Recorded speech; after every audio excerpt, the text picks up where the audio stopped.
இயேசுவின் நாமத்தில் வாழ்த்துக்களும் இறை ஆசியும். இன்று செப்டம்பர் 22 பொது காலத்தின் 25ஆம் ஞாயிறு. இன்றைய 3 வாசகங்களும் குறிப்பாக நற்செய்தி, இயேசுவின் பாடுகள், இறப்பு, உயிர்ப்பை பற்றியும், சீடர்களுக்குள்ளே பெரியவர் யார் என்ற விவாதம் எழுந்தது. அதனுடைய விளக்கத்தை பற்றியும் இயேசு தெளிவாக இன்று விவரிக்கிறார். நற்செய்தியில் இயேசு அந்த கலிலேயாவில் இருந்து கஃபர்நாமுக்கு சென்றார் தம் சீடரோடு. வழியில் அவர்களோடு பேசிக்கொண்டு செல்கிறார், உரையாடி கொண்டு சென்றார். அப்போது இயேசு தான் மக்கள் கையில் ஒப்புவிக்கப்பட வேண்டும் எனவும், மக்கள் அவரை கொலை செய்வார்கள், 3 நாட்களுக்கு பின் அவர் உயிர்த்தெழுவார் என்ற செய்தியை அவர்களோடு பேசி பகிர்ந்து கொண்டே செல்கிறார். சீடர்களுக்கு ஒன்றும் விளங்கவில்லை, புரியவில்லை.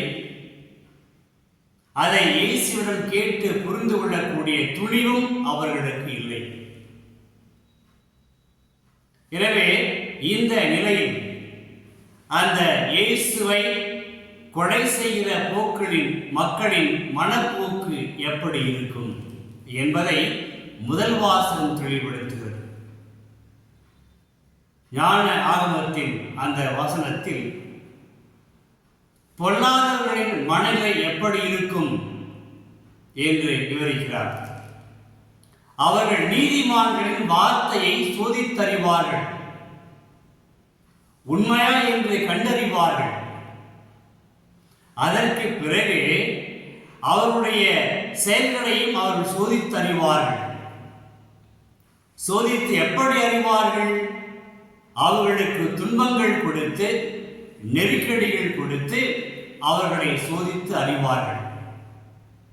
இறுதியாக அவர்களை இழிவான தீர்ப்புக்கு உள்ளாக்கி அவர்களை கொலை செய்வார்கள். இந்த பொல்லாதவர்களின் 3 பண்புகளும் இயேசுவுக்கு அப்படியே பொருந்துகிறது. இயேசுவை அந்த நிலையில்தான் அவர்கள் அவரை கொலை செய்ய முயற்சிக்கிறார்கள். உண்மைக்கு புறம்பாக பேசியது, உண்மையை சோதித்தறிய முயற்சி செய்வது, அவர் கடவுளுக்கு எதிராகவே பேசிவிட்டார் என்று குற்றம் சுமத்துவது, பழிச்சொல் சொல்வது, இறுதியாக இழிவான தீர்ப்பை அவர் மீது சுமத்தி அவரை கொலை செய்வது. இந்த நிலையில் இயேசு இப்படிப்பட்ட மனநிலையில் தான் துன்புற்றாலும் பரவாயில்லை, தன்னுடைய நோக்கம் இவ்வுலகிற்கு வந்தது மானிட குலத்துக்கு மீட்பை கொண்டு வர. பிலிப்பியருக்கு எழுதிய திருமுகத்தில் 2ஆம் அதிகாரத்தில் 6 முதல் 8 வசனங்கள் தெளிவாக சொல்கிறது. அவர் தம்மையே வெறுமையாக்கி மனிதரின் உருவம் கொண்டு அவர்களில் ஒன்றானார். சாவை ஏற்கும் அளவுக்கு, அதுவும் சிலுவை சாவையை ஏற்கும் அளவுக்கு தம்மையே தாழ்த்தி கீழ்ப்படைந்திருந்தார். இயேசுவின் தன்மை கீழ்ப்படிந்தாவது, தன்னை வெறுமையாக்கியாவது மக்களுக்கு மீட்பை கொண்டு வர வேண்டும். இதற்காகத்தான் இயேசு பிறந்தார், இதற்காகத்தான் வாழ்ந்து வருகிறார்.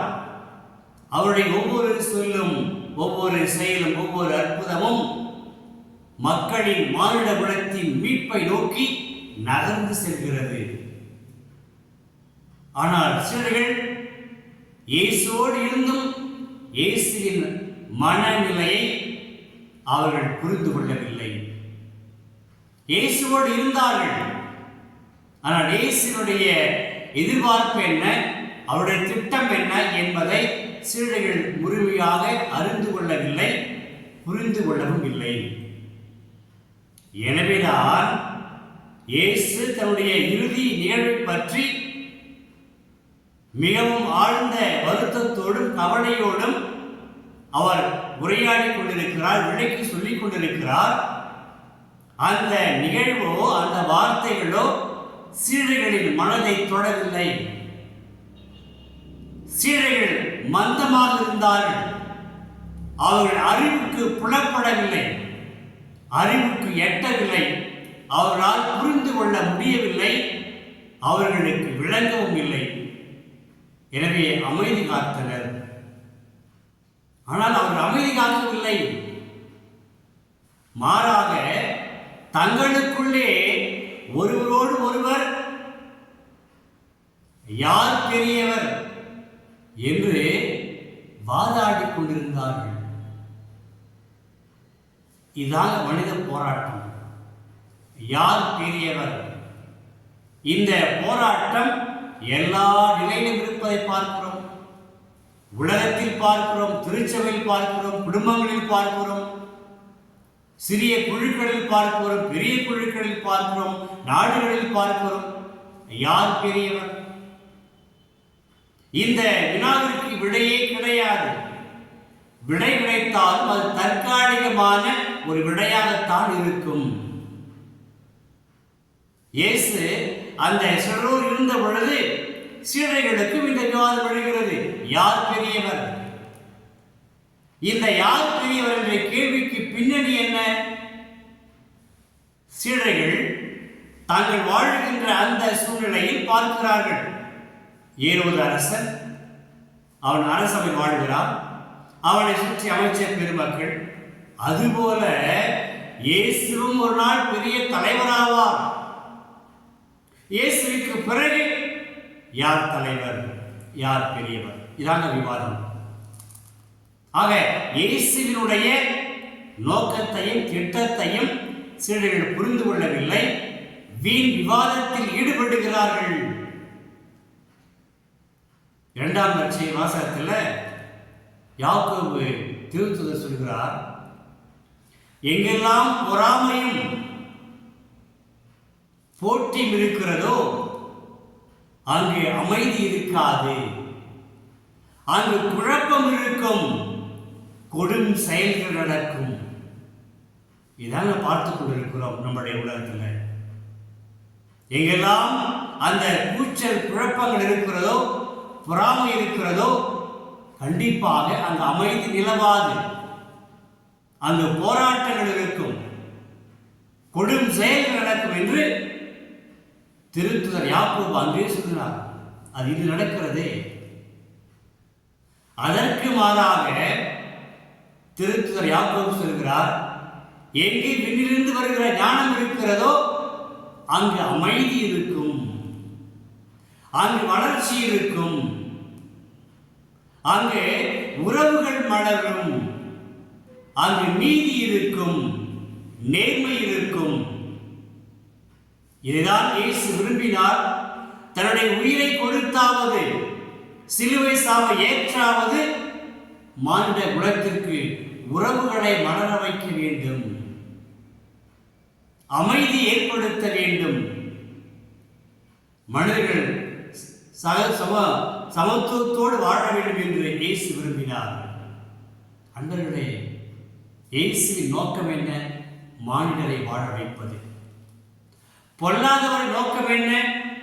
நீதிமான்களை காட்டி கொடுத்து அவர்களை கொலை செய்வது.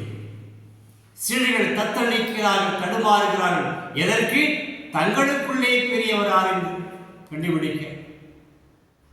இன்றும் போட்டியும் பொறாமையும் விளைவு கொண்டிருக்கிறது.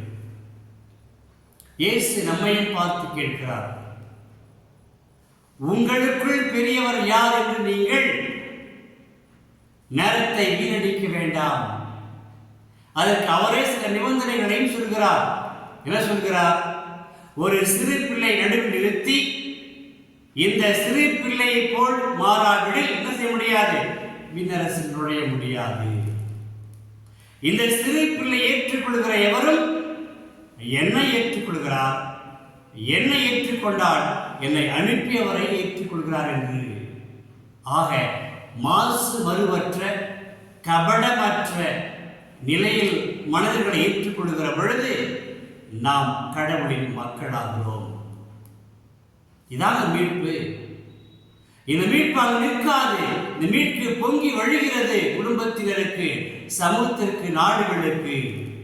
அப்ப அங்க அமைதி உருவாகிறது, வளர்ச்சி இருக்கிறது, அங்கு மகிழ்ச்சியும் ஆனந்தம் பொங்கி வழியும். அப்ப இயேசுவின் திட்டம் நிறைவேறும். அன்பர்களே, செபிப்போமா.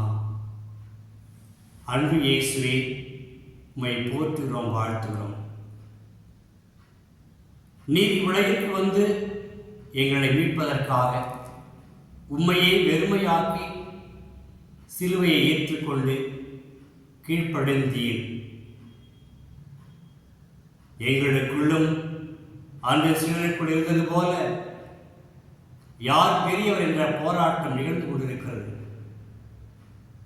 நாங்கள் உமது வார்த்தையை நம்பி நீர் உண்மையை வெறுமையாக்கி வாழ்ந்தது போல நாங்களும் எங்கள் வாழ்க்கையை வெறுமையாக்கி கீழ்ப்படிந்து நடந்து பிறருக்கு வாழ்வு இருக்கிற மக்களாக எங்களை மாற்றும்.